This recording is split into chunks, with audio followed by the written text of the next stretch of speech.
अच्छा, तो हमने ना स्ट्रक्चर के बारे में पढ़ा था। स्ट्रक्चर सबसे पहले हम लोगों ने बेसिक देखा था। बेसिक के बाद हम लोगों ने एडवांस देखा था। ठीक है। अब उस एडवांस स्ट्रक्चर के बिहाफ पे मोहित भाई आपने कितनी ट्रेड्स बनाई, उस पे आपको चीज समझ आ रही थी प्रॉपर वे में? सही। ठीक है। मार्किंग प्रॉपर थी। उसके बाद आप जो मार्किंग कर रहे थे उसमें आपके क्या रिजल्ट है? मतलब आप जहाँ से आईटीएल या आईटीएच मार्क कर रहे थे वहां से बाकी मार्केट्स मूव करी थी या नहीं करी थी? ठीक है। सही। अब देखें, हमने जितना भी बेसिक स्ट्रक्चर पढ़ा है ना, वो आपका तब एप्लीकेबल होगा जब आपके उसके साथ कोई ना कोई ऐसा एरिया लाइन होगा जिसको शिफ्ट करेगा। ठीक है। अगर वो बियरिश है बुलिश में शिफ्ट करेगा, बुलिश है तो बियरिश में शिफ्ट करेगा। कभी भी मार्केट ऐसे रैंडम इस तरह मूव करके नहीं जाएगी। मतलब ये आई, अब यहाँ पे कोई सेलिंग का वो एक्सपेक्ट नहीं है। ठीक है, मार्केट आए, मार्केट ने शिफ्ट कर दिया। इस तरह मार्केट कभी भी नहीं करती। अब मार्केट के हर मूव के पीछे कोई ना कोई रीजन होता है। कभी मार्केट रैंडम मूव नहीं करती। तो एज अ रिटेल ट्रेडर हमारा ये होता है कि हम कभी भी उस चीज को, हर मूव को प्रेडिक्ट नहीं करते। ठीक है। एक प्रोफेशनल ट्रेडर हो या कोई भी ट्रेडर हो, वो हमेशा उसी मूव को पकड़ेगा जो वो मूव्स को समझ आएगा। ठीक है। अगर मैं यहाँ पे चार्ट पे आता हूँ, ठीक है, चार्ट को देखता हूँ यहाँ पे, अगर मुझे यहाँ से कोई मूव समझ नहीं आ रहा तो जाहिर सी बात है यार, मेरे लिए वो ट्रेड नहीं है। तो हमारे जो बिगनर या इंटरमीडिएट लेवल पे बंदे हैं वो ये कहते हैं यार, अगर मुझे मूव समझ नहीं आ रहा तो हो सकता है कहीं मैं मिस्टेक कर रहा हूँ। हालांकि ऐसा नहीं है। आपको जरूरी नहीं है कि आपको हर मूव समझ आ रहा हो, क्योंकि मार्केट में डिफरेंट उस पर स्ट्रेटजीज अप्लाई हो रही होती हैं। आईसीटी चल रहा है, एसएमसी चल रहा है, सपोर्ट रेजिस्टेंस चल रहा है। हो सकता है उस मोहित भाई अगर सपोर्ट रेजिस्टेंस करें तो वहां पे उसको कोई मार्केट में कोई एंट्री दे दे, मैं आईसीटी करूँ मुझे आईसीटी की बेस पे दे दे। लेकिन मार्केट कभी भी ऐसा नहीं करेगी कि भाई एक ही स्ट्रेटजी वाले को सबको एक साथ एंट्री दे दे। कहीं किसी का कुछ काम काम कर रहा होता है और किसी टाइम पे किसी और की स्ट्रेटजी काम कर रही होती है। तो अगर आपको आपकी स्ट्रेटजी उस टाइम पे किसी स्पेसिफिक टाइम पे एंट्री नहीं दे रही तो वहां पे आप वेट करो कि उस चीज का बनेगा। हमारी सबसे बड़ी मिस्टेक ये होती है कि हम खुद एंट्री बनाने लग जाते हैं। अगर मार्केट मुझे दिखा रहा है, अच्छा खासा दिखा रहा है कि यार अभी मार्केट एक डाउन ट्रेंड जिस तरह मेरे पास यहाँ पे शो हो रहा है एयूडी यूएसडी का, ठीक है, अब मुझे अच्छे से दिख रहा है कि 1 घंटे के चार्ट पे अच्छा खासा मार्केट ऑर्डर फ्लो करके अब यहाँ पे मार्केट ने कहीं ना कहीं क्लोजिंग दी है। अब बजाय इसके कि यहाँ पे मैं फोमो क्रिएट करूँ यार मार्केट ऊपर चली जाएगी, तो यहाँ पे मैं कोशिश करूंगा कि मार्केट एटलीस्ट मुझे एक बीओएस दे, जो कि हमने बेसिक मार्केट स्ट्रक्चर में पढ़ा, ताकि अगर जो मैं एंट्री ले रहा हूँ वो हाई प्रोबेबिलिटी हो सके, उसमें मेरा रिस्क उतना ही मिनिमम हो। अगर मैं यहाँ पे सिर्फ एक फेक एमएस से बैठता हूँ, जैसा कि मैंने आईसीटी की पुरानी वीडियोस में, देखो आपको वक्ती तौर पे तो प्रॉफिट मिल जाएगा, ठीक है, किसी ना किसी ट्रेड में। भाई यहाँ पे मार्केट ने एमएसएस किया, मार्केट ने फेवरेबल गैप क्रिएट किया और मार्केट टैप करके ऊपर चली गई। लेकिन ये 50-50 है। आपके इसमें लॉसेस भी ऐसे ही हों। तो कंफर्मेशन ट्रेड हो सकता है कि कभी आपको ट्रेड ना भी मिले, लेकिन वो आपको लॉसेस से बचा के रखेगी। और मार्केट में मेन काम है आपको अपने लॉसेस को ही सिक्योर करना।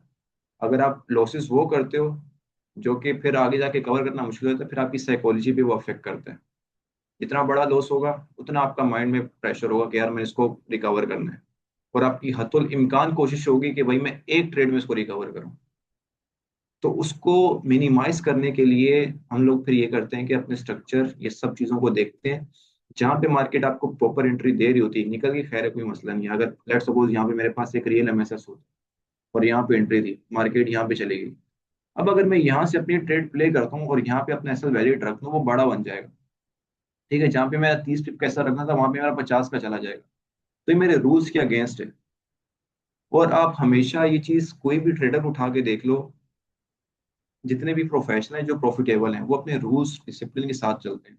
अगर उनको मार्केट थोड़ा सा ऊपर दे रही है इंडिकेशन, हालांकि उनको दिख रहा है मार्केट हाई स्वीप करेगी, लेकिन वो अपने रूल को ब्रेक नहीं करेंगे, कभी भी वो अपने रिस्क को बढ़ाएंगे नहीं। अभी जिस तरह हमारी कुछ ट्रेड्स ऐसी थी जिस तरह मतलब मार्केट एक एक डॉलर के मूव से ऊपर चली गई। अब वहां पे मेन क्या था कि हम 40 का रिस्क कर देते, 50 का कर देते, लेकिन इस मार्केट कंडीशन के हिसाब से हम लोगों ने एक रूल बनाया हुआ कि भाई हमने 30 पिप से ऊपर नहीं जाना। कोई बंदा रखता है उसकी अपनी मर्जी है, लेकिन हमने 30 पिप से ऊपर कैसे नहीं रखना। मार्केट एंट्री देती है ठीक है, नहीं देती बेशक एक डॉलर से चली जाए, मसला नहीं है। वो हम जब मार्केट स्टेबल होगी वहां पे जाकर रिकवर कर लेंगे उस चीज को। क्यों? क्योंकि हमारे पास फंड है। बजाय इसके कि मैं अपने एसएल को 50 पे करूं, आपके सामने मार्केट, यार मार्केट 1 मिनट की कैंडल पे भी कम से कम 50-60 पिप कैसल बना रही है, ऐसे ये 100 पिप कैसल बना रही है। मार्केट कंडीशन आप लोगों ने देखे होंगे, किस तरह गोल्ड मूव कर रहा है, कभी इधर कभी उधर। तो ये टाइम होता है अपने अपने पैसे को बचाना होता है। आपने वही सी एंट्री पे बैठना है जो मार्केट आपको हाई प्रोबेबिलिटी दिखा रही है और कम मिसल पे दिखा रही है। अगर आपको ए प्लस सेटअप आपको 50-60 पिप पे भी दिखा रहा है, तो कोशिश करो उसको अवॉइड करो या अपने रिस्क को हाफ लोड पे कर दो। अब यहाँ पे मेजोरिटी लोग 0.01 या 0.02 से लेते हैं ट्रेड, ठीक है। उनको ऑफ करने का बोलूंगा, वो बोलेंगे यार हम क्या करें, हमारा 200 का अकाउंट है, 100 का अकाउंट है। फिर वहां पे फिर वो ट्रेड देना सही नहीं होता। देखो हमने जितना भी स्ट्रक्चर पढ़ा है ना, वो सिर्फ हमें बताता है कि मार्केट में उस टाइम पे ट्रेंड्स किस तरह चल रहे होते हैं। आज हम लोग पढ़ेंगे फेयर वैल्यू गैप्स का, सिर्फ हम फेयर वैल्यू गैप्स देखेंगे कितने तरह के होते हैं, उसकी मार्किंग किस तरह होती है, बाकी हाई प्रोबेबिलिटी लो प्रोबेबिलिटी वो डिफरेंट उसमें होता है। तो वो हम इंशाल्लाह कल जो क्लास होगी हम उसमें देखेंगे। अब देखो स्ट्रक्चर आपको एक स्टोरी, एक नैरेटिव बता रहा होता है कि मार्केट किस तरफ मूव करी, किस टाइम पे कौन सी स्पेसिफिक लिक्विडिटी की तरफ मूव करी है। उसकी मूवमेंट देखते हुए आपने फिर वहां पे एरियाज को फाइंड करना होता है, ठीक है, जिसमें से आज हम पढ़ेंगे फेयर वैल्यू गैप्स का, जो सबसे इंपॉर्टेंट टॉपिक है और मेन मेजोरिटी मार्केट जो उसी पे चलती है। ठीक है, तो आज का हमारा जो टॉपिक होगा वो होगा फेयर वैल्यू गैप्स का। That's a query when's making STL, ITL, then STL. If FHM about to trade, it's in discount zone, still the trade will be valid. जी बिल्कुल बरेरा ऐसे ही है, लेकिन मैं आपको डिस्काउंट और उसका प्रीमियम का बताऊंगा क्यों। कि हम हमेशा डिस्काउंट प्रीमियम पे ट्रेड नहीं करते। अगर हमारा प्रीमियम पे बाइंग एरिया बन रहा है तो उसकी उसका क्राइटेरिया हमारे पास डिफरेंट होता है। तो हम प्रीमियम के एफईजी को भी ट्रेड करते हैं, डिपेंड करते हैं कि हमारे पास उस ट्रेंड पे क्या है। भी आपने जो क्वेश्चन पूछा है कि S T L I T L पे अगर हमारे पास एस टी एल पे एफईजी फॉर्म होता है और प्रीमियम पे होता है, तो जाहिर सी हाँ, अगर आपका वो किसी लेट सपोज यहाँ पे मेरे पास 1 घंटे का चार्ट है, ठीक है, 1 घंटे के चार्ट में मेरे पास यहाँ पे एक गिरिश एरिया बना है, और यहाँ पे आप 5 मिनट के स्ट्रक्चर को देख रहे हैं, ठीक है, आपके पास 5 मिनट का स्ट्रक्चर इस तरह आ रहा है। और मार्केट ने यहाँ पे अपने क्या एस टी एच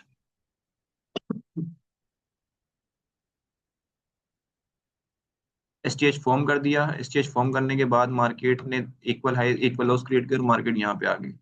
अब आप कह रही हो कि यहाँ पे अगर मैं एक फिबोनाची लगाता हूँ, ठीक है, अब मेरा डिस्काउंट जोन पे कोई ना कोई पीडी एरे आ रहा है, ठीक है, तो आप कोशिश करो कि इस पे हमारे पास कुछ क्राइटेरिया होते हैं, ठीक है। क्राइटेरिया ये होता है कि आपके पास जो प्रीवियस मार्केट ने एक एस टी एल बनाया ये वाला, इसके बिलो कैसे क्लोजिंग मिली है, या इसके अबव आपको जो बुलिश क्लोजिंग है वो कैसे मिली है। हमने वहां पे अपनी कैंडल फॉर्मेशन जो कि हमने स्टार्टिंग में पढ़ा था, मोमेंटम देखना होता है कि उस टाइम पे मोमेंटम क्या चल रहा है मार्केट का। या मेरे पास ये जो एस टी एच है ये रिबैलेंस स्ट्रक्चर से आ रहा है, ठीक है, या मेरे पास ये सिर्फ एक लिक्विडिटी फॉर्म करते हुए आ रहा है इस तरह की इक्वलाइज की। तो हम कोशिश करते हैं कि मार्केट फिर क्या करे, 0.5 के अबव एरिया। अगर मार्केट बहुत ज्यादा हैवी मोमेंटम से गिर रही है तो फिर आप कोशिश करें कि आप 0.5 डिस्काउंट पे भी आप ट्रेड कर सकते हैं, लेकिन आपका जो एस एल है ना वो वैलिड होना चाहिए। अगर आपने ट्रेड करनी है, ठीक है, एस टी एल पे, तो आप कोशिश करें कि आप रिबैलेंस स्ट्रक्चर के अबव अपने एस एल देके डिस्काउंट से ट्रेड प्ले कर सकते हैं किसकी, सेल की। अगर रिबैलेंस स्ट्रक्चर नहीं, कोशिश करें कि इस एस टी एच की या तो लिक्विडिटी मार्केट स्वीप कर दे या इसके बाद क्लोजिंग देके फेक एमएसएस कर दे, तो यहाँ से आप अपना एक्सट्रीम जोन जो है वहां से अपनी ट्रेड प्ले कर सकते हैं।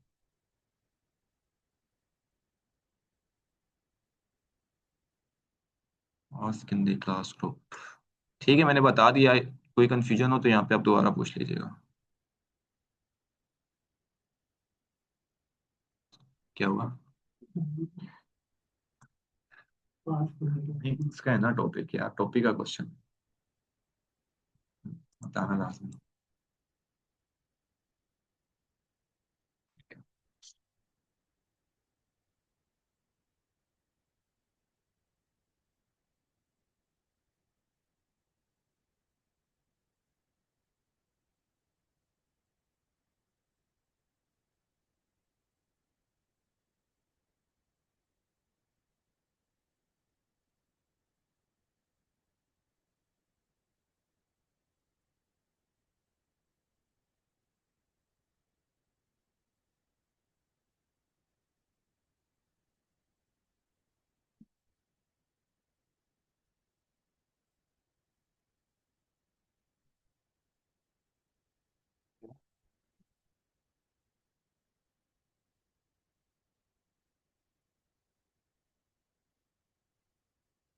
तो आज का टॉपिक जो हमारा वो होगा एफईजी पे, सबसे मोस्ट इम्पोर्टेंट टॉपिक जिसपे आपकी मेजोरिटी ट्रेड्स जो हैं बनती हैं, मेजोरिटी सेटअप्स बनते हैं आपके, ठीक है, वो बनते हैं हमारे फेयर वैल्यू गैप्स पे। तो फेयर वैल्यू गैप की सबसे पहले लॉजिक समझते हैं कि लॉजिक क्या है। जिस तरह कि आपको नाम से पता चल रहा होगा कि फेयर वैल्यू गैप, इसका सिंपल सा मतलब ये है कि इस स्पेसिफिक एरिया पे प्राइस फेयर तरीके से मूव नहीं होती, जिसकी वजह से उसको हम बोलते हैं फेयर वैल्यू गैप्स। अब आपको पता नहीं, पता हो ना हो, फॉरेक्स की जितनी भी मार्केट है ना, वो टोटली एल्गोस पे चलती है, एल्गोरिथम्स पे चलती है, ठीक है। उसका एक स्पेसिफिक एल्गोरिथम है। एल्गोरिथम इस वजह से बनाया गया है क्योंकि इसमें आपको पता है कि डिफरेंट करेंसीज ट्रेड हो रही थी, यूरो यूएसडी जीबीपी यूएसडी, ये सब करेंसीज ट्रेड हो रही है, गोल्ड ट्रेड हो रहा है सब। तो उसको मैनिपुलेशन से बचाने के लिए, क्योंकि अगर ऐसा ना हो, मतलब अगर एल्गोस में ना हो, तो यहाँ पे ये होगा कि मार्केट मेकर्स जितने होंगे वो आपस में लड़ेंगे, हेज फंड्स इंस्टीट्यूशन से आपस में लड़ेंगे। तो आपको गोल्ड हो सकता है कभी 3,000 पे दिखे, कभी 4,000 पे दिखे, ठीक है। एक रिटेलर सुबह 100 की उठे गोल्ड 4,000 पे, तो अगले दिन 100 के उठे 3,000 पे। तो उस नॉइज को खत्म करने के लिए फिर मार्केट में एल्गोस है। एल्गोस का काम ये होता है कि स्पेसिफिक टाइम पे स्पेसिफिक एरिया पे उस प्राइस को लेके आना, ठीक है। अब एल्गोस का सबसे मेन पार्ट होता है हमारे fair value gaps. Fair value gaps का मतलब होता है कि मार्केट उस स्पेसिफिक एरिया में फेयर तरीके से मूव नहीं हुई। तो एल्गोस क्या करते हैं, फिर एल्गोस वहां पे लेके आते हैं, इनको हम फेयर वैल्यू गैप्स को, या दूसरा नाम हमारे पास क्या होता है, इम्बैलेंस।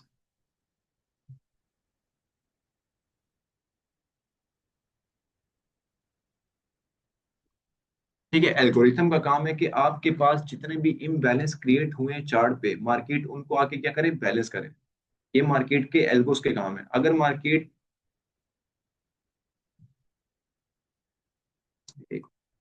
ठीक है, अब यहाँ पे सबसे पहले देखते हैं कि हमारे पास एक फेयर वैल्यू गैप क्रिएट किस तरह होता है।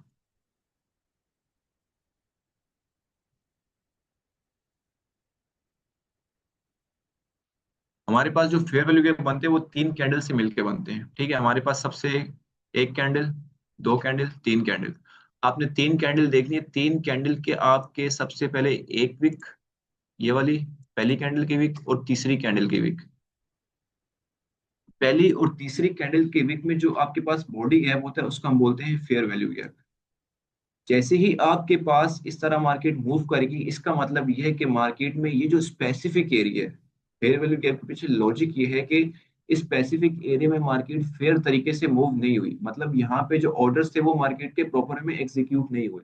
अब मार्केट क्या करती है, मार्केट के एल्गो क्या करता है, मार्केट फिर इन फेयर वैल्यू गैप्स को बैलेंस करने के लिए ऊपर जाता है, ठीक है। अगर यहाँ पे कोई बाइंग ना भी करे, तो एल्गो खुद क्या करेगा, कैंडल्स बनाएगा और यहाँ पे जाके बैलेंस करेगा। यहाँ पे बेशक कोई बाइंग ना करे। 90% जो मार्केट चलती है फॉरेक्स की वो चलती है एआई पे, ठीक है। 10% मैनुअल इंटरप्रिटेशन होती है किसकी, मार्केट मेकर्स की, रिटेलर्स की। अगर यहाँ पे कोई बाय ना भी करे ना, तब भी मार्केट खुद ब खुद ऊपर जाएगी, स्पेसिफिक टाइम पे इसको बैलेंस करेगी और मार्केट नीचे आ जाएगी। तो इन एरियाज पे मार्केट मेकर्स क्या करते हैं, यहाँ पे अपने स्ट्रक्चर को प्रॉपर फॉर्म करते हैं, या जो ऑर्डर्स उनके पड़े होते हैं उनको एग्जीक्यूट करवाते हैं, लेकिन प्रॉपर लिक्विडिटी के थ्रू। मार्केट कभी भी एल्गो उसका कभी भी इसके अबव टैप नहीं करवाएगा जब तक मार्केट यहाँ पे प्रॉपर लिक्विडिटी क्रिएट नहीं करवा देगी। और आप देखो यहाँ पे मार्केट है, ठीक है, मार्केट ने क्या किया, मार्केट ने अगेन यहाँ पे लिक्विडिटी क्रिएट करी। अब यहाँ पे जो भी सपोर्ट रेजिस्टेंस, या जो भी यहाँ पे ट्रेंड लाइन पे बैठा होगा कि यहाँ पे मार्केट ने अब क्लोजिंग दी, यहाँ पे जैसे ही टेस्ट करेंगे मैं दोबारा बाय कर लूँ। तो डिफरेंट यहाँ पे जैसे ही आपकी लिक्विडिटीज क्रिएट होने लग जाएंगी, उसके बाद मार्केट अपना रियल मूव देती है। अब यहाँ पे देखो, जैसी मार्केट ने एक इम्बैलेंस क्रिएट किया, बैलेंस क्रिएट करने के बाद जितने भी ऑर्डर्स थे, अब फेयर वैल्यू गैप को मेन देखने के लिए आपने देखना है कि आपके पास जो सेंटर वाली कैंडल है वो कैसे क्लोज हो रही है। अगर वो बुलिश है तो आपके पास वो बुलिश फेयर वैल्यू गैप होगा, अगर बेरिश है, रेड है, तो आपके पास बेरिश फेयर वैल्यू गैप होगा। तो अगर मेरे पास रेड हो रही है इस तरह, तो यहाँ पे मेरे पास किसके ऑर्डर्स होंगे, बायर्स के होंगे या सेलर्स के होंगे, सेलर्स के होंगे। तभी मार्केट ने क्या किया, टैप किया, अपने ऑर्डर्स को पिक किया, पिक करने के बाद मार्केट ने एक स्पेसिफिक लिक्विडिटी पे टैप करके खत्म। ठीक है, अब यहाँ पे अगर किसी ने एक सपोर्ट भी बनाई हुई होगी, ठीक है, यहाँ पे कोई कहता है यार एक सपोर्ट मार्केट ने बनाई हुई है, एक रेड कैंडल फिर ग्रीन कैंडल, यहाँ पे मार्केट ने सपोर्ट फॉर्म कर दिया। अब मार्केट यहाँ पे आएगी वापसी में, यहाँ से बाय करूंगा, और जब यहाँ से बाय करने जाएगा तो मार्केट उसका सबसे पहले एसएल उसी का खाएगी। तो ये चीजें होती हैं देखने की, यार मार्केट किस टाइम पे कौन से फेयर वैल्यू गैप पैक्ट कर रही है। अच्छा, अब बात करते हैं कि क्या मार्केट हर फेयर वैल्यू गैप को रिस्पेक्ट करती है, तो ऐसा नहीं है, ठीक है। उसके पीछे वजह ये है कि जिस टाइम पे आप मार्केट में सबसे ज्यादा पैसा उतार रहे होगे, उस स्ट्रेटेजी को ट्रैप किया जाएगा। अब जैसा कि हम जानते हैं कि हमने आईसीटी ने जितने भी चीजें पढ़ी है, जितनी भी चीजें बताई, उसके अकॉर्डिंग ये एल्गोस का हिस्सा है, ठीक है। मार्केट की कोडिंग हुई भी, हर चीज हुई, मार्केट ने स्पेसिफिक टाइम पे स्पेसिफिक एरिया पे जाना ही जाना है। अगर मार्केट ने यहाँ पे हाई लगाने तो मार्केट हाई लगाएगी, बेशक उसको कोई बाय करे ना करे। एआई खुद कैंडल बनाएगा, लिक्विडिटी क्रिएट करवाएगा और यहाँ पे टैप करवाएगा, बेशक यहाँ पे कोई बाय करे ना करे। बाय करते ठीक है, लिक्विडिटी क्रिएट होगी, नहीं होगा तब भी हो जाएगी। तो अब ये जितने भी फेयर वैल्यू गैप्स हैं, अब एल्कोस का हिस्सा है, ठीक है। अब मार्केट ने क्या कि जब मार्केट ने देखा कि यार जिस टाइम पे 2016 17 18 की मेंटोरशिप से या 2022 की मेंटोरशिप से, उस टाइम पे मार्केट्स ने देखा कि मार्केट, जाहिर सी बात है उनके पास भी एक प्रॉपर डाटा होता है कि भाई मार्केट में जितने भी लोग हैं वो किससे ज्यादा पैसा, रिटेलर किससे ज्यादा पैसा बना रहे हैं। तो उस टाइम पे फेयर वैल्यू गैप्स हर जगह चल रहे थे, हर जगह। अब मार्केट ने क्या किया, मार्केट एक स्पेसिफिक फेयर वैल्यू गैप बनाता, उसके बाद फिर आगे पीछे फेक बना देता। अब जिस तरह यहाँ पे आप देखें, हाँ, अब मार्केट ने क्या किया, मार्केट ने बोला कि ठीक है, अगर आपने एक फेयर वैल्यू गैप पे क्रिएट ट्रेड करनी, मैं दो क्रिएट कर दूंगी। उसको लोगों ने टैकल किया, फिर मार्केट ने तीन कर दिए, तीन के उसने चार कर दिए। अब चार में से एक रियल है, बाकी तीन फेक है। अब उस स्पेसिफिक उसी पे टैप करेगी मार्केट और वहीं पे क्या हो जाएगी, नीचे हो जाएगी, ठीक है। तो उस पे फिर हम लोगों ने किया कि यार स्ट्रक्चर को अलाइन किया। अब आईसीटी ने बोला कि आईसीटी कहते हैं कि भाई आपके बीओएस, जैसे मेरे पास यहाँ पे बीओएस हुआ, ठीक है। बीयूएस के अंदर पहला फेरुल गैप है, इससे ऊपर जितने भी एफवीजीस होंगे उनको हम ब्रेक अवे गैप्स बोलेंगे, ठीक है। तो आईसीटी ने जब मजीद स्टडी की, इस चार्ट्स को मजीद स्टडी किया, तो उसने बोला कि भाई आपके बीयूएस के पहले जितने भी फेयर वैल्यू गैप्स बनेंगे वो आपके ब्रेक अवे गैप्स होंगे। अब वो मार्केट किसको यूज करती है, क्यों यूज करती है, वो सिर्फ आपके रिट्रेसमेंट के लिए यूज, ठीक है। अब यहाँ पे मैं आपको दिखाता हूँ। अब मेरे पास एक मार्केट चल रही है इस तरह, ठीक है।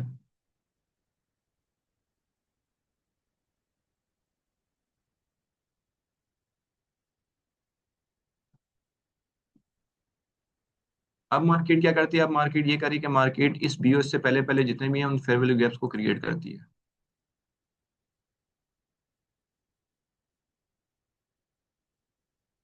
और मार्केट टैप किन पे करे जा रही है, इन रिसेंट वाले पे।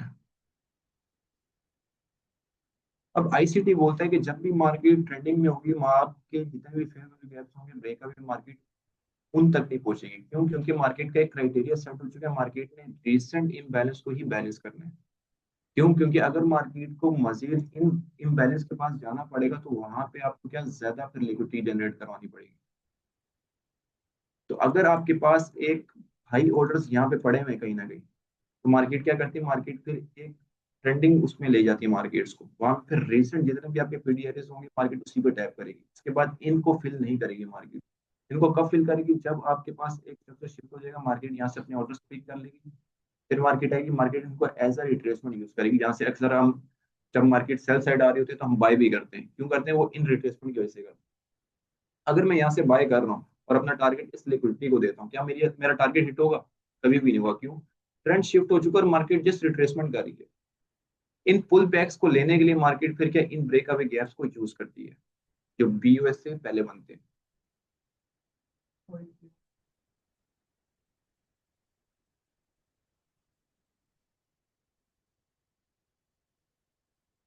अब बताओ, सही आ रही है?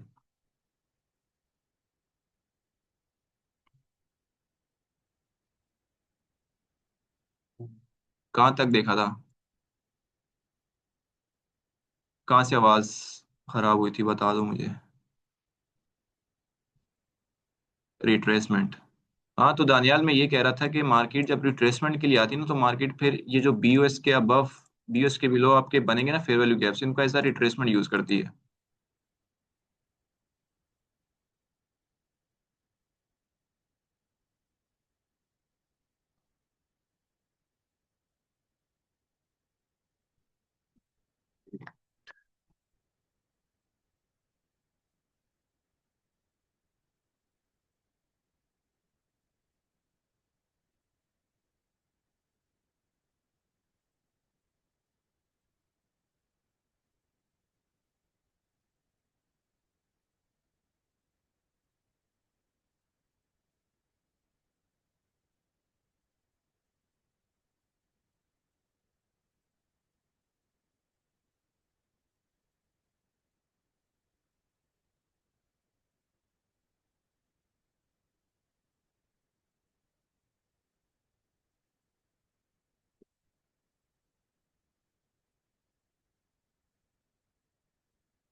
ठीक है, तो हमारे पास एक जो नॉर्मल फेयर वैल्यू के पीरियड होगा ना, वो हमारा 3 कैंडल से मिलके बनेगा।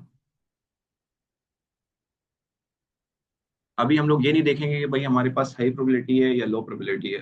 हम सिर्फ ये देखेंगे हमारे पास एक फेयर वैल्यू के मार्क कैसे हो रहे हैं। जब तक आपकी मार्किंग अच्छी नहीं होगी तब तक आप उस चीज को प्रॉपर वे में ट्रेड नहीं कर सकते। ठीक है। अब ये देखो, मेरे पास एक ये कैंडल है, एक ये कैंडल है, एक तो मेरे पास हो गया वीक टू वीक। ठीक है। अब दूसरा मेरे पास जो फॉर्म होगा कैंड, बल्कि यहाँ पे एक मैं कर देता हूँ।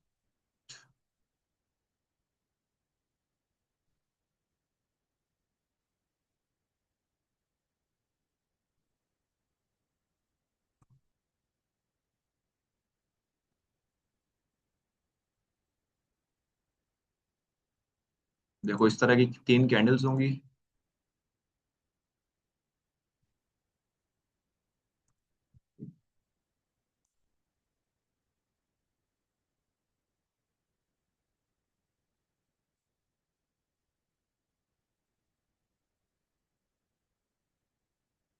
अब देखो ये 3 कैंडल्स है, इन 3 कैंडल्स के बीच में एक विक ये है पहली कैंडल की, और तीसरी कैंडल की विक। अब इसके बीच में जो ये बॉडी का गैप आ रहा है, ये मेरे पास होता है फेयर वैल्यू गैप। मतलब कि मार्केट इस एरिया में जो स्पेसिफिक एरिया में मूव हुई, ये फेयर तरीके से नहीं हुई।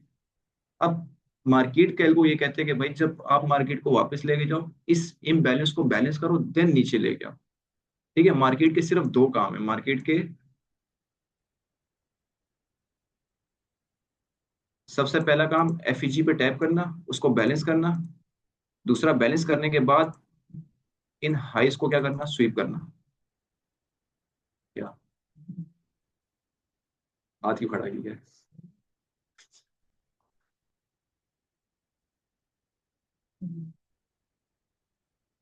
ठीक है, ये बात अपने पास सब लिख लो। मार्केट के पास 2 काम होते हैं बस, इम्बैलेंस को बैलेंस करना और लिक्विडिटी को हंड करना, बस। इसके अलावा मार्केट के पास कोई तीसरा वे नहीं जिसमें मार्केट मूव करता हो।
ठीक, तो मेरे पास एक इम्बैलेंस क्रिएट हो गया। अब ये बताओ कि जब ये जो इम्बैलेंस है, ये बैलेंस कैसे होगा? ठीक है, यहाँ पे अगर मेरे पास कोई भी विक लग जाती है, इस तरह की विक लग जाए या कोई कैंडल क्लोज हो जाए, इसका मतलब है यहाँ पे जो ये इम्बैलेंस था मेरे पास क्या हो गया, बैलेंस हो गया। ठीक है, मतलब यहाँ पे जितने भी ऑर्डर से एग्जीक्यूट होने थे वो हो चुके हैं। तो अगर मार्केट दोबारा इस पे आती है तो उसकी प्रोबेबिलिटी इतनी हाई नहीं होगी जितनी फर्स्ट टाइम टैप करने पे थी। हाँ, वो मिटिगेट हो जाएगा फिर। 2 टाइम पे कर सकते हैं, लेकिन उसकी फिर कंडीशन अलग है, वो कल वाली क्लास में। फिर सिर्फ मार्किंग देखेंगे।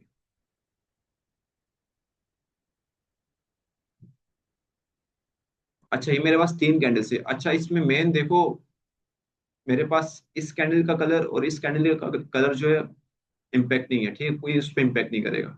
मैंने सिर्फ देखने के मेरे पास जो बीच वाली कैंडल जिसने एफईजी क्रिएट की है वो कौन से कलर की है, वो बुलिश है या बीरिश है। यहाँ पे मेरा सब हो सकता है ग्रीन भी हो, यहाँ रेड हो, यहाँ ग्रीन हो, या हो सकता है यहाँ ग्रीन हो। अब बीच वाली जो भी कलर की कैंडल क्लोज होगी वो मैटर करती है कि वो बियरिश है या बुलिश है। अगर बियरिश है तो वहां पे जाहिर सी बात है सेलिंग ऑर्डर्स होंगे।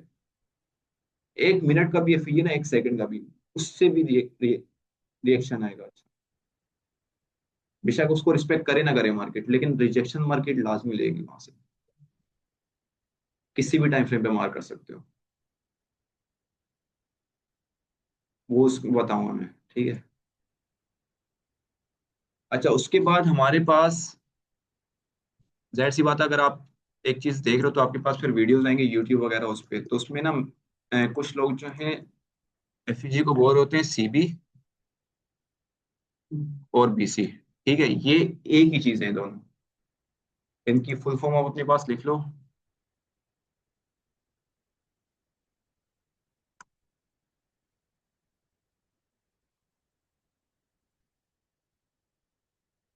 Cell side imbalance.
इम्बैलेंस की ना डिफरेंट टाइप्स हैं, उसमें एक मेन एफईजी भी है।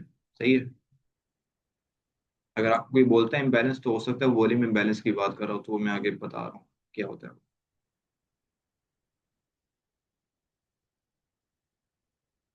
ये जो तीनों टर्म्स है ना, ये एक ही है। ठीक है, अगर कोई अपने सेल साइड के फेयर वैल्यू गैप पे सीबी लिखता है, उसका सेम मतलब यही है कि भाई सेल साइड का फेयर वैल्यू गैप बताना चाह रहा है वो। अगर बाई साइड पर बीसी लिखता है तो उसका सेम मतलब यही है कि बाई साइड का।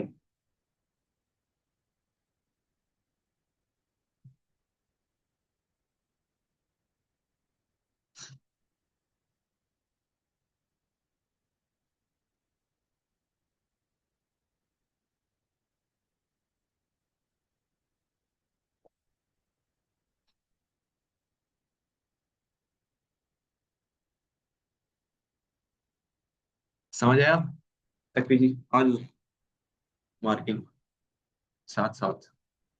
उसके बाद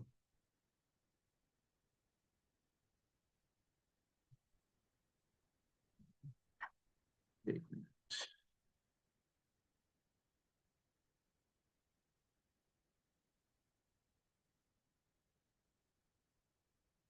चार्ट पे जितने भी है ना, वो फेल हो रहा है और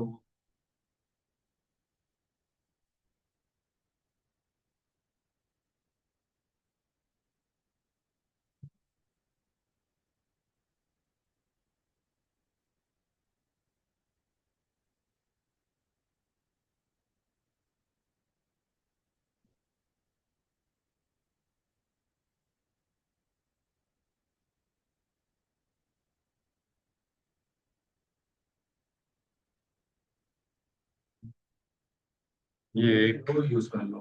दो यूज कर लो। ये वाला सही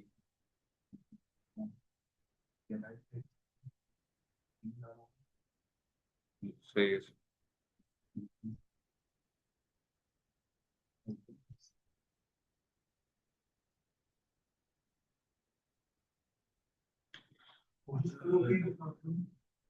जो बिल्कुल छोटे हैं उनको मार। जो बिल्कुल छोटे हैं किस तरह? मैं कर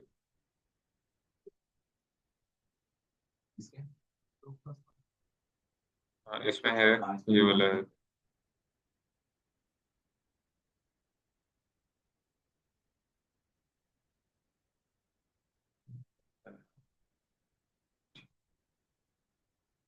इसमें है।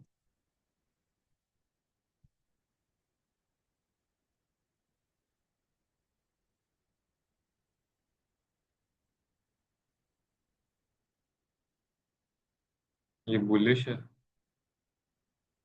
और ये भी फिल हुआ हुआ है, ये भी फिल हुआ हुआ है, ये भी फिल हुआ हुआ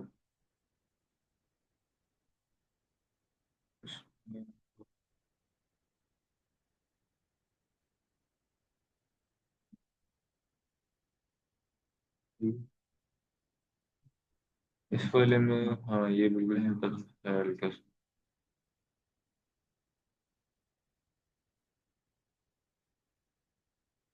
ये तो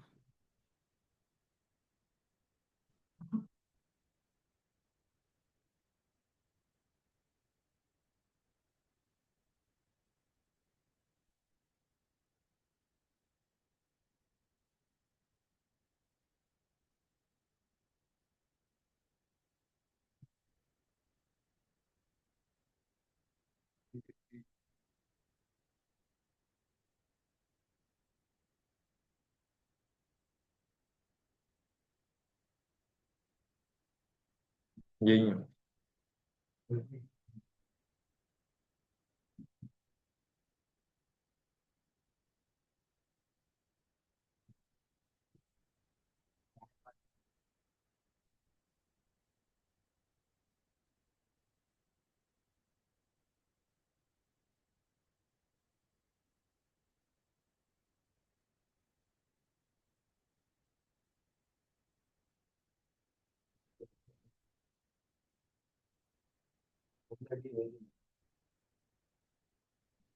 US 30।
हम भी अगर किसी कैंडल की विक ना हो तो उसकी बॉडी यूज कर सकते हैं।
चलो सामने आ गया। अब तो उड़ना नहीं आ रहा है। कुछ भी नहीं करेगा। आ जा। अबे भाई कर जल्दी जरा, मैं तेरे को बता रहा हूँ।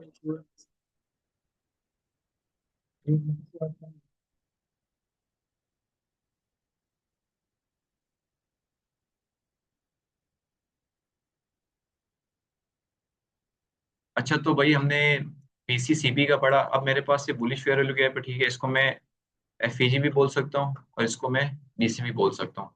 ये मेरे पास बेरिश एफईजी मार्क हुआ है, इसको मैं सीबी बोल सकता हूँ, एफईजी भी बोल सकता हूँ, ठीक है। तो दोनों नाम एक में, अगर कोई लिखता है सीबी या बीसी तो उसमें कंफ्यूज नहीं होना इसने क्या मार्क किया हुआ है। ठीक है, उसके बाद हम चौथी चीज पढ़ेंगे वॉल्यूम इम्बैलेंस।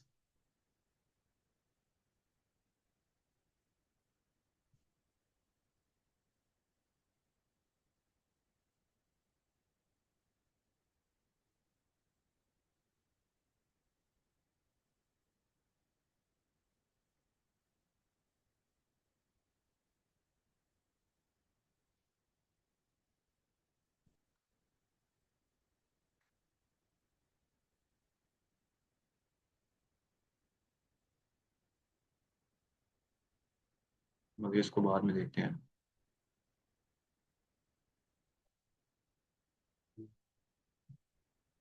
हाँ वालेकुम सलाम। लेट हो गई।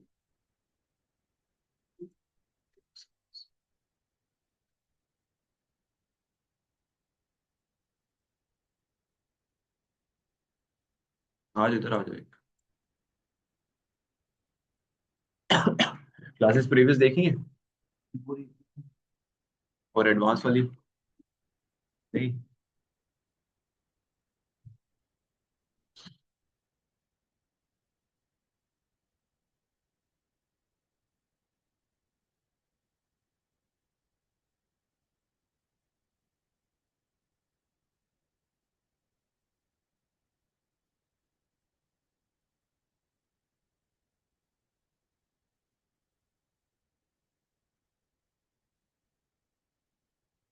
अच्छा अब एफईजी में ना दूसरी टाइप हमारे पास आती है नो विक एफईजी, ठीक है। अभी हम जिस तरह मार्किंग कर रहे थे हम लोग इस वीक से इस वीक तक की मार्किंग करे तो हम एक एफईजी फॉर्म कर रहे थे, ठीक है। अब बाज औक़ात हमारे पास ऐसे एफईजी आते हैं जिसकी पहली कैंडल या तीसरी कैंडल पे विक ही नहीं होती या दोनों कैंडल्स पे विक नहीं होती। तो उसको हम लोग इस तरह करते हैं कि हम लोग फिर इसकी बॉडी से लेके इसकी बॉडी तक फिर हम इसमें विक को इंक्लूड नहीं करते, ठीक है। तो इसमें ये है कि इसकी विक नहीं है तो फिर ये क्या है, इसको बैलेंस करने के लिए फिर ये इसकी विक को हम रिमूव कर देते हैं। अब ये चीज करने पे जो आपके एरिया है ना वो प्रॉपर निकल के आते हैं। अगर आप सिर्फ लेट्स सपोज अब जिस तरह आपने ये एक मार्क किया, ठीक है, अब इसके विक करते हो, अब आप देखो यहाँ पे ना हमारे पास जब एक एफईजी मार्क होता है तो उसकी प्रॉपर हमने कंडीशन देखनी होती है किस हिसाब से हुआ है। अगर आप इसकी बॉडी से इसकी विक तक करोगे तो आपके पास प्रॉपर एरिया नहीं आएगा। हो सकता है कि भाई मार्केट ने इस एरिया को फिल करना हो, ठीक है, या हो सकता है मार्केट ने इसको स्वीप करना हो, इसकी वीक नहीं है, तो इस पे फिर हमारे पास जो एसएल है वो भी मेंटेन प्रॉपर नहीं बनता और मार्केट जब आती है तो वहां पे उसको उस तरह से रिस्पेक्ट नहीं करती। तो जब भी आपके पास नो विक एफईजी इस तरह का आएगा तो आपने हमेशा क्या करना है, बेशक तीसरी कैंडल की विक हो, आप इसको क्या बॉडी टू बॉडी काउंट करना है, ठीक है। उसके बाद मेन एक हम टर्म यूज करते हैं सीडोटी, कॉन्सिक्वेंट इंक्रोचमेंट। उसका मतलब ये है कि 0 FVG के 0.5 का जो एरिया होता है उसको हम C.E बोलते हैं। अब लेट सपोज मेरे पास एक बड़ा एफईजी है, ठीक है। अगर मैं यहाँ से एफईजी को जो ट्रेड करने का तरीका होता है वो होता है कि हम जैसी मार्केट टैप करें तब एक एंट्री ले लें, जैसी मार्केट 0.5 पे टैप करे तब एक एंट्री ले लें और इसके नीचे ऐसा रखें, ठीक है। तो अब अगर आपके पास बड़ा एफईजी बनता है तो वहां पे हम पूरे एफईजी में बजाय उसको ट्रेड करने के हम कोशिश करते हैं कि फिर हम उसके 0.5 के एरिया को क्या करें, मार्क कर लें। अब 0.5 का एरिया कैसे मार्क होगा? सबसे पहले मार्किंग का तरीका है उसका कि आप जो अभी टूल मैं यूज कर रहा हूँ आप इस पे जाओ, ठीक है। आप इस पे जाके इसकी मिडल लाइन को ऑन कर लो, तो ये आपको बता देगा कि आपके 0.5 का एरिया कहाँ पे है। 0.5 के एरिया को हम लोग क्या बोलते हैं एफईजी के? Consequent encroachment.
अब यहाँ पे देखो कि यहाँ पे अगर मैं 0.5 के एरिया को, अगर मेरे पास यहाँ पे 9 विक एक एफईजी फॉर्म हुआ हुआ है, ठीक है। अगर मैं इसको इस फिक्स से इसकी बॉडी से इस फिक्स तक करता हूँ तो मेरे पास C.E कहाँ निकल के आएगा? 25। हाँ, इस लाइन पे निकल के आ जाएगा, ठीक है। अगर मैं सेम एफईजी जिस तरह आईसीटी ने बताया हुआ है कि भाई आपके पास आप बॉडी टू बॉडी मार्क करो, ठीक है। फिर आपके पास एरिया कहाँ से निकल के आ रहा है? C.E का, नीचे से। तो आपके पास इतना डिफरेंस आ जाता है C.E अगर आप एक गलत एफईजी को मार करते हो। अब देखो ये तो छोटा एफईजी है, अगर यही सेम बड़ा एफईजी होगा तो आपका कॉन्सिक्वेंट इन्वेस्टमेंट कितने हो सकते हैं? 50 पिप, 60 पिप, इतने पिप्स का डिफरेंस आ जाए। जहाँ मतलब आपने 50 पिप पे एंट्री लेनी थी, नीचे से वही आप 50 पिप अर्ली एंट्री ले लोगे। अर्ली एंट्री लोगे, आपका एसएल बड़ा बनेगा, एसएल लग गया तो लॉस आपका हो जाएगा, ज्यादा हो जाएगा।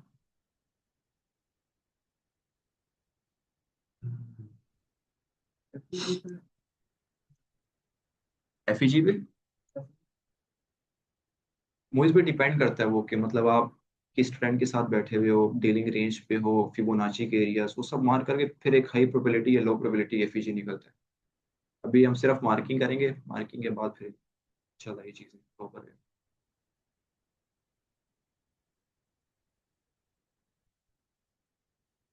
ठीक है, नोट कर लिया सबने?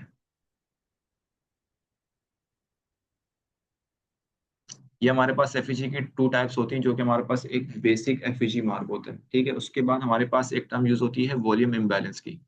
अब एफईजी भी इम्बैलेंस में आता है और जो अभी मैं वॉल्यूम इम्बैलेंस करूंगा वो भी इम्बैलेंस में आता है। दोनों इम्बैलेंस की टाइप हैं और दोनों को मार्केट में क्या करना होता है? बैलेंस करना होता है। क्यों? क्योंकि उसकी एल्गो का पार्ट है, ठीक है। अब मेरे पास वॉल्यूम इम्बैलेंस किस तरह बनेगा?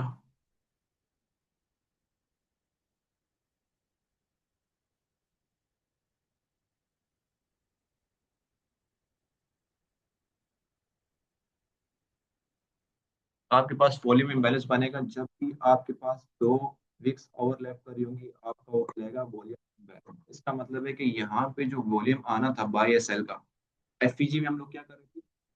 एफईजी मेरे पास वॉल्यूम आया लेकिन किसका आया? बाय का आया, ठीक है। तो मेरे पास क्या एक बाइंग का एफईजी फॉर्म हुआ। जैसे बाइंग का एफईजी फॉर्म हुआ तो मुझे इंडिकेट करें कि प्राइस कितनी तेजी, मतलब इतनी तेजी में मूव की कि यहाँ पे फेयर तरीके से मूव नहीं हो और यहाँ पे जो बाइंग ऑर्डर थे वो एग्जीक्यूट ही नहीं हुए। तो उसको रिबैलेंस करने के लिए मार्केट आती है। अब यहाँ पे ये कि यहाँ पे जो वॉल्यूम था वो ही गायब कर दिया, ठीक है। सिर्फ विक्स है, जहां पे आपके पास दो विक्स ओवरलैप करेंगे वो आपका हो जाएगा वॉल्यूम इम्बैलेंस। मतलब यहाँ पे किसी बॉडी का कोई काम नहीं, अगर बॉडी तो यहाँ पे फिर आपका वॉल्यूम इम्बैलेंस नहीं होगा।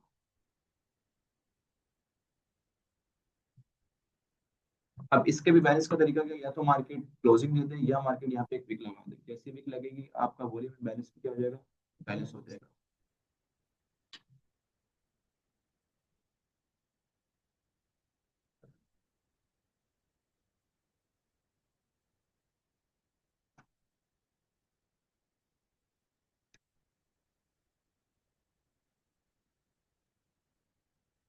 ये अक्सर आपको देखने को मिलता है उस टाइम पे जिस टाइम पे या तो मार्केट ओपन होती है या मार्केट किसी न्यूज इवेंट पे होती है। हाँ, ये डेली पे अक्सर अभी एक्सयू का देखते हैं उसमें हमारे पास हो।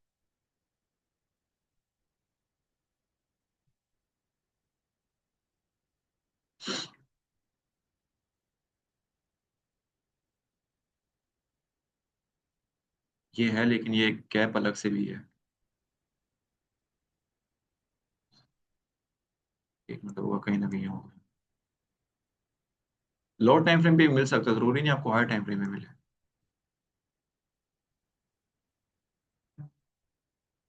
हाँ, M1 में भी हो सकता है। होता है इसी तरह का ही है, बस ये कि ये जो वीक होगी ना नीचे होगी, ओवरलैप कर रही होगी। तो जब मार्केट यहाँ पे आती है ना, यहाँ पे अपनी बाइंग पोजीशन को सिक्योर कर सकते हो। अभी यहाँ पे जो ये गैप है सिर्फ, इसको हम कुछ भी नहीं बोलते। ये इम्बैलेंस में नहीं आता, ठीक है? ये जो चीज़ है ना, ये इम्बैलेंस में नहीं आती। ये इम्बैलेंस में इसलिए नहीं आती क्योंकि ये आपके किसी ब्रोकर में भी हो सकते हैं और ट्रेडिंग व्यू किसी चार्ट पे भी हो सकता है। मैं आपको अगर सेम यही चीज दिखाऊं, ये कितने एक घंटे के चार्ट पे, जब मैं ये किसी और चार्ट पे देखूं, वहां पे हो सकता है ना हो। तो इस वजह से हम इसको गैप कंसिडर ही नहीं करते। ये देखो, यहाँ पे है, नहीं है। तो ये या तो ब्रोकर का अपना होगा या फिर जो चार्ट आपको प्रोड्यूस कर रहा है ना उसका कोई ना कोई सीन होगा। इस वजह से इसको हम इस गैप को वो करते नहीं है। एफएक्स में नहीं आता, ये फेयर गैप में भी नहीं आएगा, बैलेंस में भी नहीं आएगा, क्योंकि ये मार्केट की तरफ से नहीं है। ये हो सकता है कि क्योंकि कुछ ब्रोकर्स होते हैं वो 2 बजे खुल जाते हैं, कुछ 3 बजे खुलते हैं। तो उनके प्राइस के डिफरेंस जो होता है ना बीच में, फिर वो आपका एक गैप इंडिकेट करता है।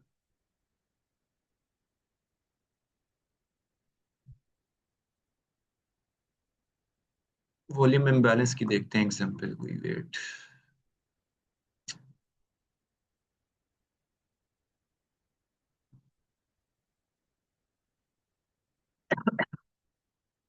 आवाज क्लियर नहीं।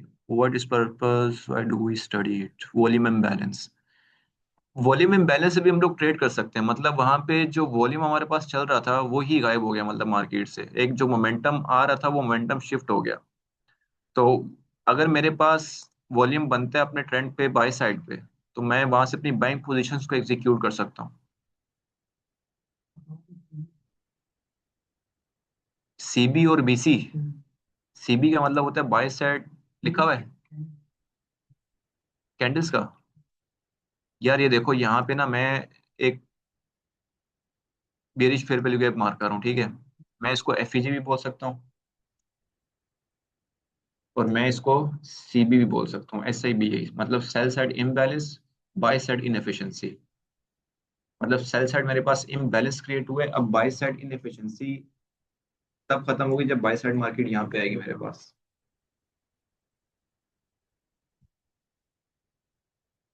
एफईजी सीबी आप दोनों में से कोई भी टर्म यूज कर सकते हो। अगर बुलिश है तो आप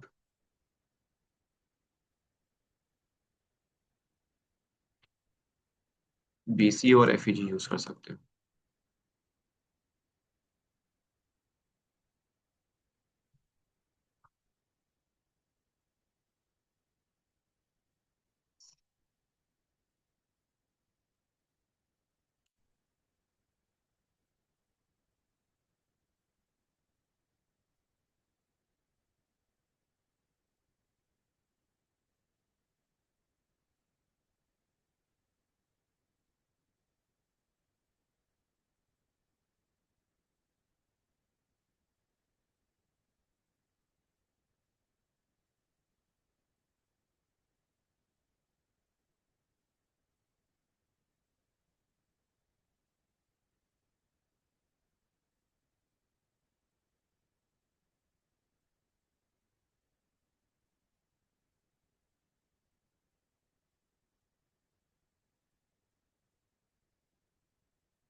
अब यहाँ पे देखो, एक मेरे पास एक एग्जांपल है इसकी, इस फेयर वैल्यू गैप की।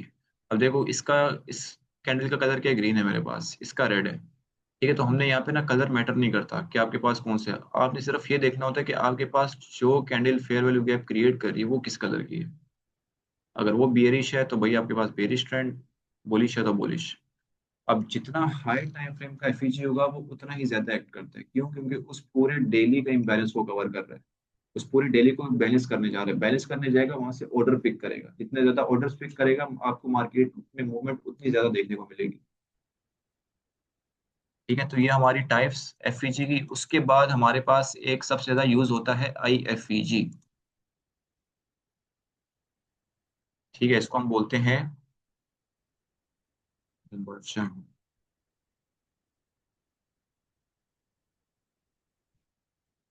Inversion fair value.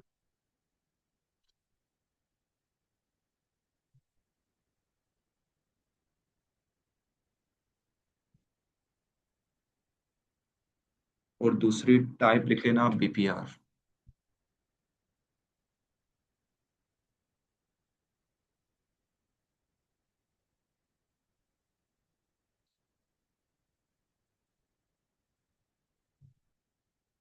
Paris price range.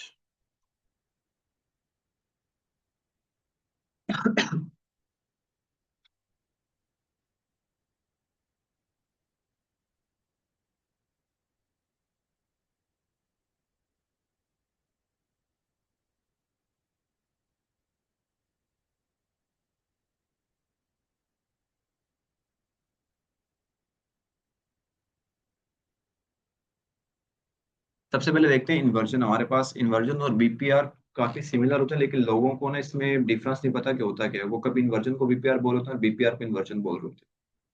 ठीक है। अब लेट्स सपोज मेरे पास एक फेयर वैल्यू गैप था, ठीक है, यहाँ पे मार्केट आई, यहाँ पे एक एफईजी पड़ा हुआ था जो कि मेरे पास बुलिश था। अब मार्केट क्या करेगी, मार्केट आएगी और मार्केट इसको हल्का सा फिल करेगी, टैप करेगी, हल्का सा फिल करके मार्केट क्या कर देगी, इसको ब्रेक कर देगी। अब आपके पास जो एक बुलिश फेयर वैल्यू गैप था, ये आपके पास एक इन्वर्जन तब कन्वर्ट हो जाएगा इन्वर्जन में। इसको मैं बोलूंगा मेरे पास एक क्या आईएफईजी फॉर्म हो गया। अब ये आईएफईजी मेरे लिए किस चीज का काम करेगा? सेलिंग का काम करेगा, बाइंग का काम करेगा? रिट्रेस होगा यहाँ पे। अब आईएफईजी और एफईजी दोनों ही बैलेंस में आते हैं, मतलब इन्वर्जन फेयर वैल्यू गैप उसको बैलेंस करनी चाहिए मार्केट। अब इन्वर्जन जो है वो बीपीआर से ज्यादा स्ट्रांग होता है। वो क्यों होता है? देखो मार्केट गई ऊपर, ठीक है, मार्केट ने इसके ऑर्डर्स फिल किए, इसके ऑर्डर्स फिल करके मार्केट ऊपर गई, मतलब अब यहाँ पे एफपीजी के जितने ऑर्डर थे वो बैलेंस हो चुके हैं। देन मार्केट ने उसको ब्रेक किया है और एक मोमेंटम के साथ ब्रेक किया है। तो आपके हाई चांसेस है कि जब मार्केट वापसी रिट्रेस करेगी, क्योंकि अब यहाँ पे बाइंग की कोई चांसेस नहीं है, तो यहाँ से मार्केट क्या करे, नीचे आ जाए। ये हमारे पास क्या होता है, सिंपल इन्वर्जन।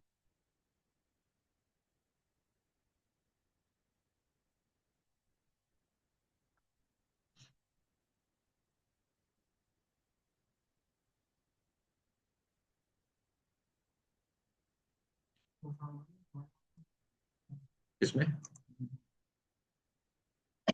यूज कर सकते हैं। ये ज्यादातर यूज होता है आपका जब मार्केट लिक्विडिटी स्वीप कर चुकी होती है। हाँ, तो उसमें फिर आपकी हाई क्वालिटी वो आगे बढ़े।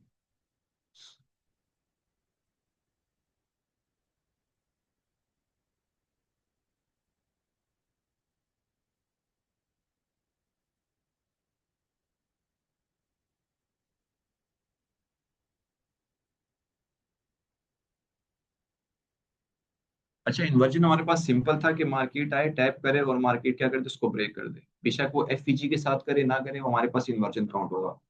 बीपीआर का मतलब ये है कि आपके पास यहाँ पे एक बुलिश फेयर वैल्यू गैप था, ठीक है, मार्केट ने इसको बियरिश फेयर वैल्यू गैप के साथ क्या कर दिया, ब्रेक कर दिया। अब जब दो फेयर वैल्यू गैप आपके साथ ओवरलैप करेंगे, वो आपका होता है बीपीआर। मिटिगेट नहीं होगा वो। अब जिस तरह यहाँ पे इसने क्या किया, मिटिगेट किया, मिटिगेट करने के बाद मार्केट इसको ब्रेक।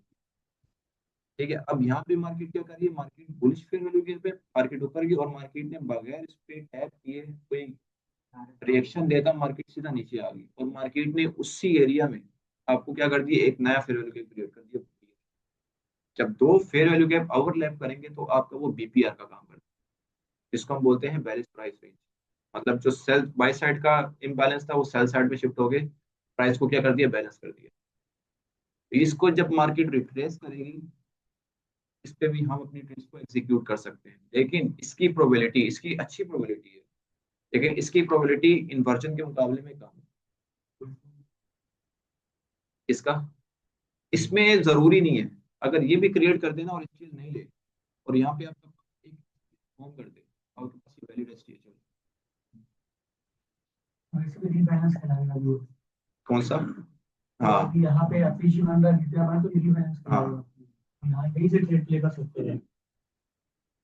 फिर इन चीजों के लिए ना हमें एसटीएल के बिलो क्लोजिंग या मोमेंटम क्लोजिंग की नीड नहीं होती कि अगर मार्केट टैप करे फिर मार्केट के नीचे। हाँ, अगर इसकी प्रोबेबिलिटी की बात करूँ ना, आईएफईजी से कम है, मतलब अगर आईएफईजी की 80% है तो इसकी 70% होगी, उससे कम है। हाँ, इन्वर्जन आप जहां भी देखो ना, इतना से भी इन्वर्जन आपको दिखेगा, वो टैप करेगा बूम कर जाएगा। हम्म। हाँ, ये भी हो सकता है। नहीं नहीं, उसमें क्राइटेरिया होते हैं, ऐसे थोड़ी ट्रेड करेंगे। इसमें आप फिबोनाची की लगाओगे, बाकी एरिया आईएफई में से देखोगे। आईएफई में से यही कि मिटिगेट हुआ होगा तो आईएफई। हाँ, मिटिगेट देखो, यहाँ पे टैप करके ऊपर जाएगा ये, फिर उसको ब्रेक करेगा ये। ठीक है, यहाँ पे एग्जांपल देख लेते हैं लाइव। अब देखो मेरे पास यहाँ पे क्या है, एक बुलिश एग्जांपल है, बियरिश। एक मेरे पास एक छोटा सा एफईजी था। देखो यहाँ पे मार्केट ने क्या, कैंडल ने टैप किया हुआ है, टैप करके मार्केट ऊपर की, मार्केट ने लिक्विडिटी स्वीप की, इसको ब्रेक कर दिया। अब बेशक ये एफईजी के साथ ब्रेक करे ना करे, उसको मैटर नहीं करता। ठीक है, जहां पे आपके दो फेयर वैल्यू गैप ओवरलैप करेंगे, वहां पे फिर आपके पास वो चीजें स्टार्ट होंगी। हाँ, अभी देखो यहाँ पे जिस तरह एक मेरे पास एक और फेयर वैल्यू गैप है, अगर मैं यहाँ से करता हूँ, ठीक है, अगर ये कैंडल्स के बिलो क्लोज हो जाती है तो मेरे पास ये दोबारा क्या, इन्वर्जन बन जाएगा। अगर यहाँ से रिट्रेस करता है तो मेरे पास यहाँ पे एक अच्छा चांस है कि यहाँ से मैं अपनी सेल की ट्रेड्स को एग्जीक्यूट करूँगा। कौन सा? ये ये ये वाला? हाँ, ये भी होगा। हाँ, ये भी इन्वर्जन होगा, कैंडल भी क्लोज होगी ये।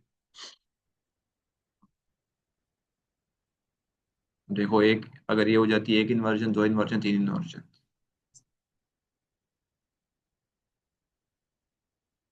इसमें इसमें नहीं किया जाता। इसमें एक्सट्रीम 0.5 और ट्रेंड के हिसाब से होता है कि मेरे पास ट्रेंड मोमेंटम किस तरह चल रहा है, मैंने करंट से प्ले करना है या 0.5 से करना है या एक्सट्रीम से करना है। आइए फीजिए। हाँ, व्यूअर्स देखा जाए। हम्म। कौन सी? ये? हाँ, इसको बॉडी टू बॉडी कर दो आप।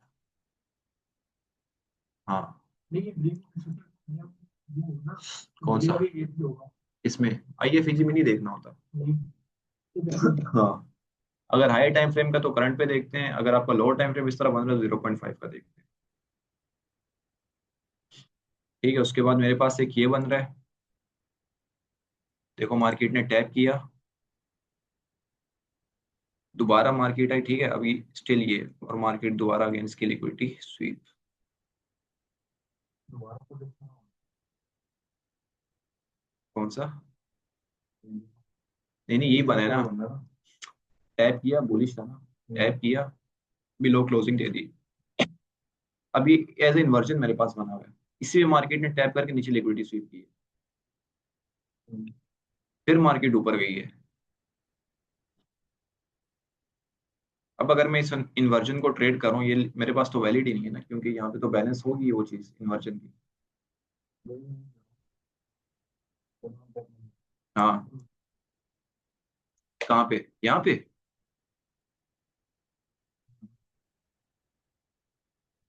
नहीं, ये देखें, ये एफईजी था मेरे पास, ठीक है, मार्केट ने टैप किया, मार्केट ऊपर गई, ठीक है, जब तक मार्केट के इसके बिलो क्लोजिंग देता तब तक मेरे पास फेल नहीं है। नेक्स्ट कैंडल ने विक मार के दोबारा इसको फेल किया, दो कैंडल ने फेल किया, फिर जब मार्केट वापस आई, फिर मार्केट ने अपना रिएक्शन दिया इन्वर्जन से। हाँ, अभी इनवैलिड हो गया। ठीक है, अभी बीपीआर के भी एग्जांपल देखते हैं। अब ये देखो, ये एक एग्जांपल है पीपीआर की। अब देखो मैं यहाँ से देखूंगा मेरे पास कहाँ पे वो फॉर्म हो रहा है, सही है।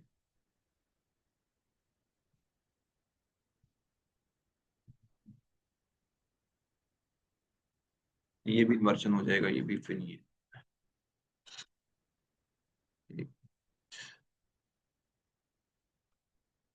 गोल्ड खोलते हैं, गोल्ड एग्जांपल।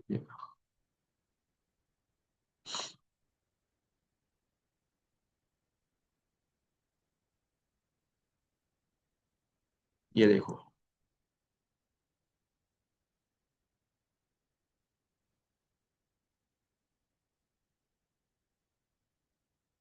ये दो मेरे पास ओवरलैप करे थे।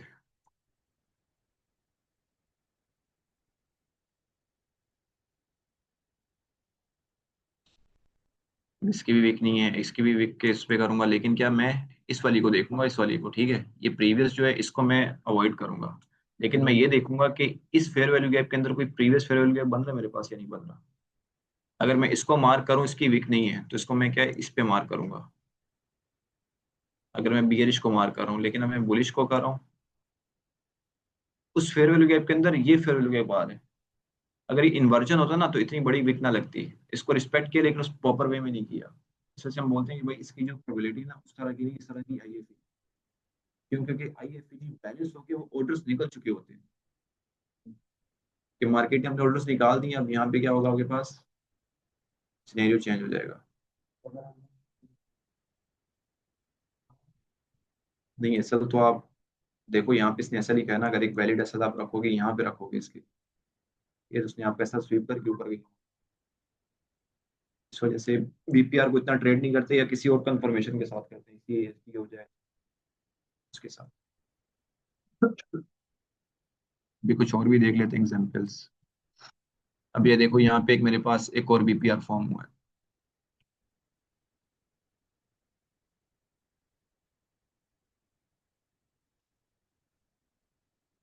अब देखो यहाँ पे हम लोग ना एडवांस मार्केट स्ट्रक्चर हमने एसटीएच,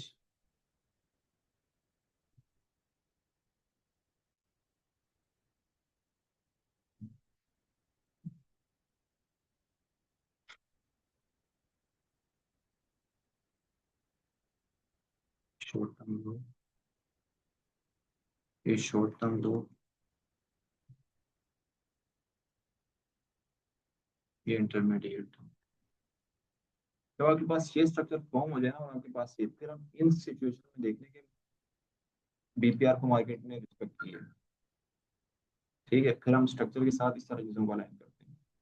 अगर आपके पास कोई इंटरमीडिएट टर्म लोग नहीं है, सिर्फ बीपीआर है और कोई कंफर्मेशन नहीं है, तो फिर हम बीपीआर को अवॉइड करते हैं। अगर आईएफई है तो फिर हम उस पर चांस ले लेते हैं, लेकिन बीपीआर पे नहीं करते। क्या? ये? हाँ, हाँ,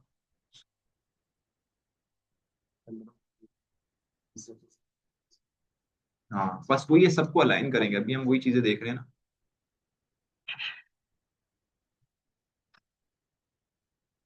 एक देखो, एक ये बीपीआर है, एक एफईजी, दो एफईजी अलाइन हो रहे हैं बीच में, हो गई एक नीचे।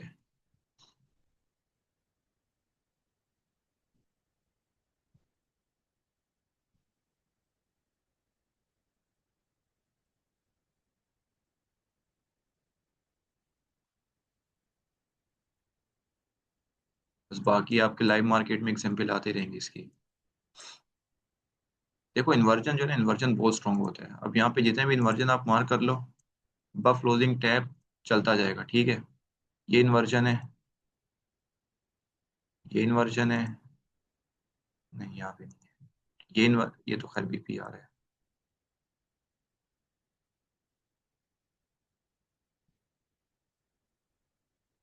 इसको भी नहीं मार कर सकते। अच्छा, एक ये है, लेकिन इसने भी लो।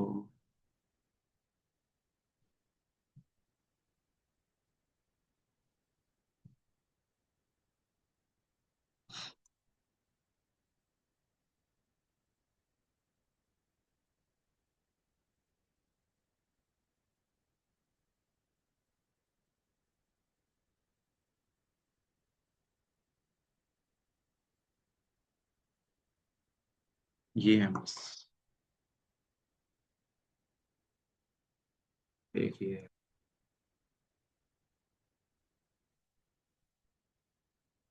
इन्वर्जन ये रीपर एफिजी हो जाएगा। अच्छा, एक हमारे पास टर्म है वो इतनी यूज नहीं होती, जिस तरह हमने एलटीएल या लॉन्ग टर्म लो या इंटरमीडिएट टर्म लो मार्क किया था ना, सॉरी शॉर्ट एलटीएच और, हाँ, इसमें ये होता है कि एक होता है रीपर एफईजी, मतलब एक एफईजी था, वो पहले बाई साइड पे फेल हुआ, फिर वो सेल साइड पे फेल हुआ। सिर्फ नॉलेज के लिए बता रहा हूँ, वो भी हमारे पास एक स्ट्रॉन्ग इंडिकेशन होती है कि अगर मार्केट यहाँ पे आएगी वापसी,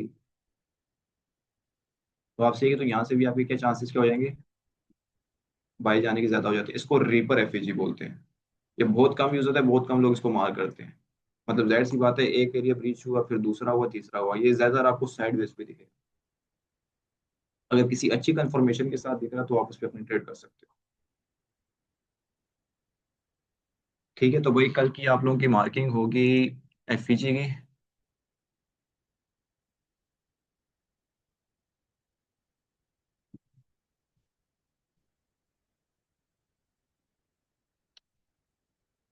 can you please explain how to trade volume imbalance and it SL.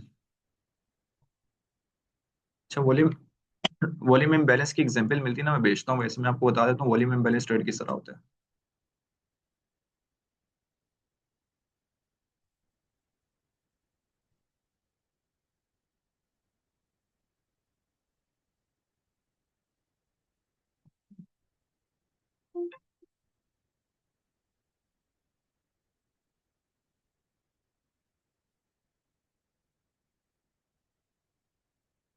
Volume imbalance को ट्रेड करने का सबसे पहला मेथड ये है कि आपके पास जो तीसरी विक है ना, जैसी उस पर विक लगे ये वाली, आप या तो यहाँ से कोई कंफर्मेशन लो, जिस तरह हम लोग फेयर वैल्यू गैप या एसएमटी वगैरह सीएसडी वगैरह देखते हैं उस पे, या तो आप यहाँ से कर लो, या फिर आप इस वीक के नीचे अपने एसएल दे दो। पानी देना सही, या इस वीक के नीचे आप अपना क्या एसएल रख दो। या फिर अगर आपने एग्रेसिव नहीं बैठना वॉल्यूम इम्बैलेंस पे, कोशिश करो कि जब उस पर वीक लग जाए ना, इसके बाद मार्केट आपको कंफर्मेशन दे। वो एफईजी की भी हो सकती है, आईएफईजी की भी हो सकती है, आगे भी मजीद कंफर्मेशन उस पर हम पढ़ेंगे। एसएल अगर आप एग्रेसिव बैठ रहे हो ना, बैंक एसएल आपका इस लो के नीचे आएगा। ठीक है, ट्रिपल हुआ। रिपर रिपर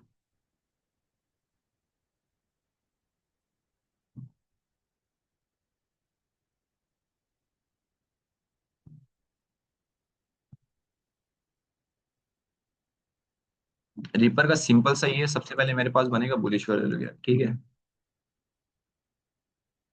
मार्केट क्या करेगी, मार्केट इसको ब्रेक कर देगी।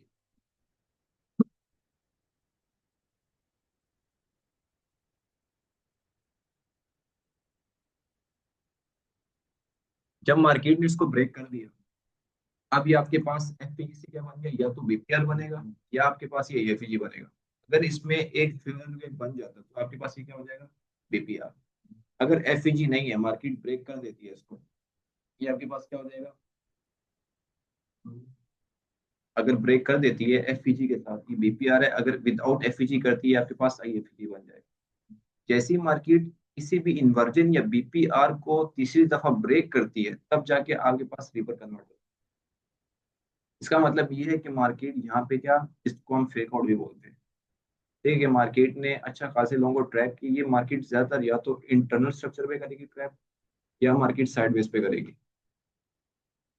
तो उसके हिसाब से आपने देखना है कि भाई अगर मार्केट करी तो मार्केट हमेशा क्या करेगी, इन बीच वाले एफईजीज पे ही करेगी। तो आप कोशिश करोगे इन पे, फिर आप स्टीम एरिया से बैठ, यहीं से आप रियल बाय देखो, उसके बाद ऊपर।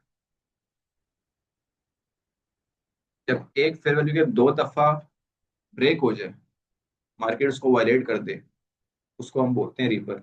एक दफा करेगा, अगर एफईजी के साथ करे तो मेरे पास बैलेंस प्राइस रेंज, अगर विदाउट एफईजी करे तो मेरे पास इन्वर्जन। बस ये तीन डिफरेंस है उसके।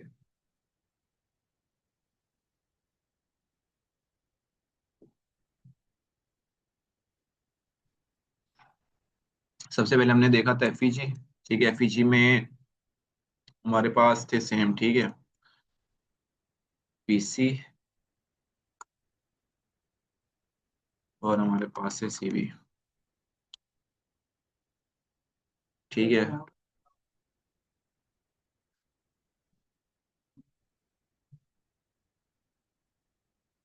हम्म।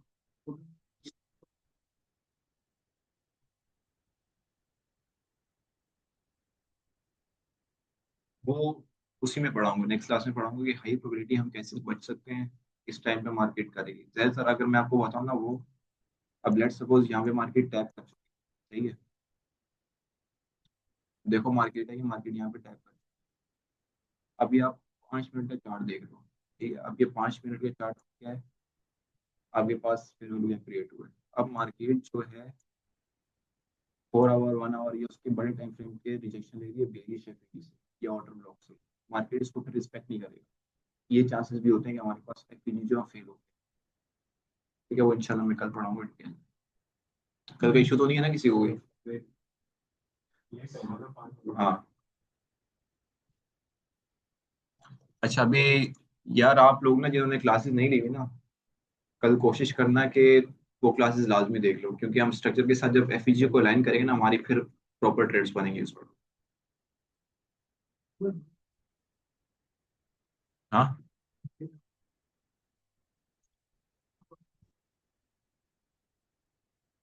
कल स्ट्रक्चर के साथ बताऊंगा मैं।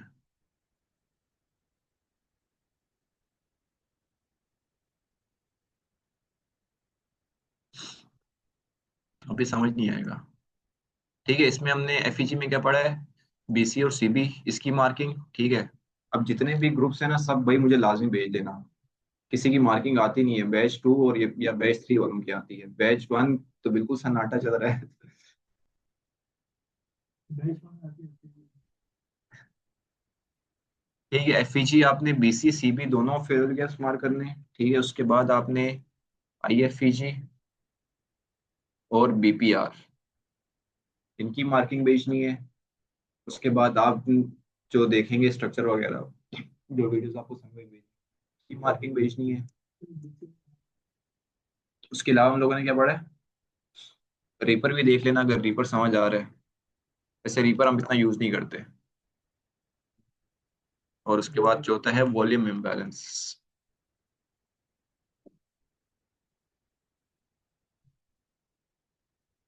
इन सब की प्रैक्टिस आप कोशिश करो कि गोल्ड के चार्ट पे कर लो। गोल्ड आपको क्लियर बताएगा जी। लेकिन पीछे से अपने पीछे आ नहीं नहीं, करंट पे कर लो, मसला नहीं है।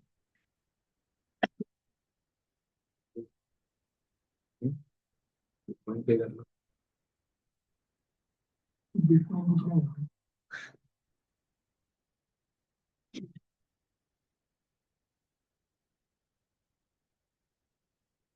ठीक है, ये सारी चीजें मार्क करने के बाद कल हम लोग जो हमने एडवांस मार्केट स्ट्रक्चर पढ़ा है, कैंडल फॉर्मेशन पढ़ी है, और आज हमने ये पढ़ा है, इन सबको मिला के हम लोग एक ट्रेड कैसे बनाएंगे, ये हम कल वाले टॉपिक में देखेंगे। ठीक है।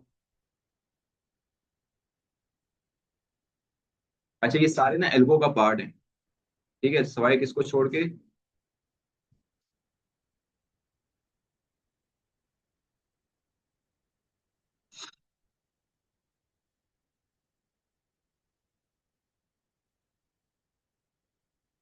सवाए उसको छोड़ के जो एक हमारे पास गैप शो हो रहा था ना, वो कैंडल के बीच में जो गैप था, नहीं नहीं, वो गया। हाँ वो जो गैप था उसको छोड़ के सारे एल्गो का पार्ट है ये जहाँ भी आपको दिखेंगे ना, अगर ज्यादा हाई टाइम फ्रेम पे दिखे तो आपको रिजेक्शन भी ज्यादा उस पर दिखेगी। अगर लो टाइम फ्रेम पे तब भी आपको रिजेक्शन दिखेगी, लेकिन कम होगी वो, बस। अब तो आजा भाई, निकाल भाई लैपटॉप, मैं आज से मार्किंग करा के जाऊंगा।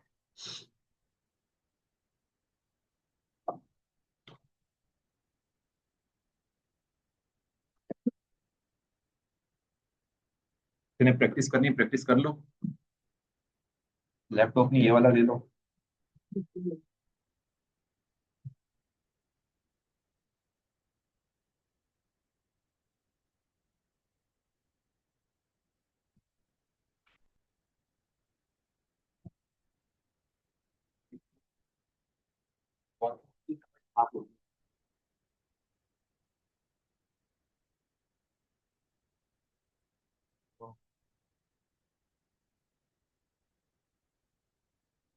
It is FEG of 4 different time frame length of repo FEG. Which one shall we consider? But that bullish FEG is in premium zone. Barrera, ये कल हम लोग डिस्कस करेंगे। ये हमारा टॉपिक अलग है कि हम हाई प्रोबेबिलिटी और लो प्रोबेबिलिटी एफईजीज को कैसे मार्क करेंगे। ये हम इंशाल्लाह कल डिस्कस करेंगे। इसमें सारी चीजें हम पढ़ेंगे कि प्रीमियम जोन में हम कब ट्रेड करेंगे, डिस्काउंट पे कब ट्रेड करेंगे, तो वो सब चीजें इंशाल्लाह।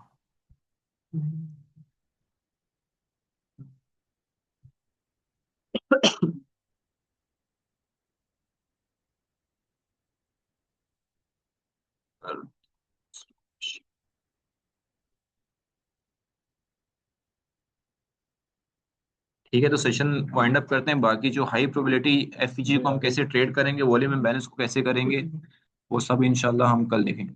अल्लाह हाफिज।